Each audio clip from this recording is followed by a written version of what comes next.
Media நண்பர்கள் எல்லாருக்கும் என்னோட வணக்கத்தை தெரிவிச்சுக்கிறேன். பிப்ரவரி 29 நான் ஒரு வீடியோ போட்டு ஒரு விண்ணப்பத்தை முன் வச்சேன். சீமான் அவர்களை தயவு செஞ்சு என்கிட்ட பேச சொல்லுங்க அப்படின்னு நான் கேட்டிருந்தேன். இன்னைக்கு மார்ச் 5 ஒரு பொண்ணு மொட்டை மாடியில போய் எவ்வளோ ஒரு மன அழுத்தம் ஆயிருந்தா வந்து அந்த மாதிரி ஒரு வீடியோ போட்டிருப்பா இல்லையா?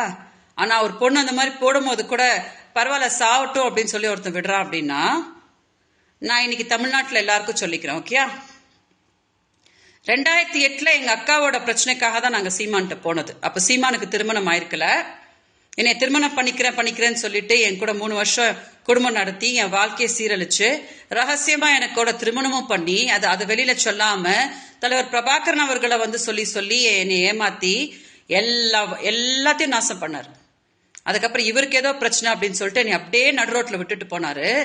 சரி, என்னை வாழ விடுவாரான்னு பார்த்தா தமிழ்நாட்டுல எனக்கு விபச்சாரின்ற பட்டம் கட்டிட்டு என்னை அசிங்கப்படுத்தி யார் உதவி பண்ண வந்தாலும் என்னை கொச்சையா என்னை பேசி போன வருஷம் மார்ச்சுக்கு சீமானுக்கு வந்த போது திமுக காரங்க முன்னாடி என் மானம் போது, அதனால அவளை என்னை பத்தி பேச வேணான்னு சொல்லு, நான் அவளை காப்பாத்துறேன்னு சொல்லு, நான் தானே அவளோட புருஷன் அப்படின்னு சொல்லி மாசம் 50,000 ரூபாய் கொடுக்குறேன் அப்படின்னு சொல்லி மதுரை செல்வம் வச்சு டீலிங் பேசி அவர் எல்லாம் சொன்னார்.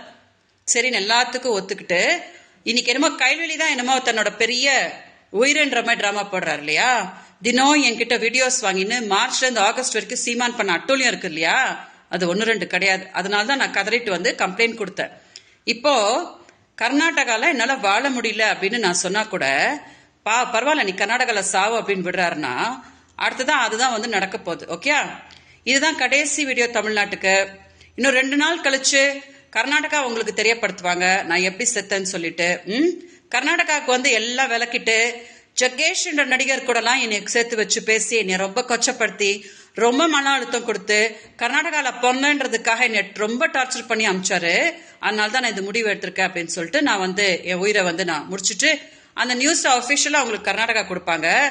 கர்நாடகால இருந்து சீமானுக்கு அப்புறம் அழைப்பு வரும், என்னோட மரணத்தை பத்தி என்னன்னு வந்து ஆன்சர் கொடுக்க சொல்லி வந்து கொடுக்க சொல்லுங்க. ஓகே, இதான் கடைசி வீடியோ. தமிழ்நாடு மீடியாவுக்கு தமிழ்நாடு மக்களுக்கு எல்லாருக்கும் சொல்லிக்கிறேன். ஓகே, என்னோட மரணம் உங்க எல்லார் மனசுலயும் சீமான் நாம் தமிழர் கட்சி என்ன அப்படின்னு நல்லா புரிய வச்சிரும். அதுக்கப்புறம் அந்த மாதிரி ஒருத்த வந்து தமிழ்நாட்டுக்கு வேணுமா வேண்டாமா அப்படின்னு நீங்களே முடிவு பண்ணிக்கோங்க. ஓகே, உங்க எல்லாரோட அன்புக்கும் உங்க எல்லாரோட ஆதரவுக்கும் வணக்கம் தெரிவிச்சுக்கிறேன். வணக்கம்.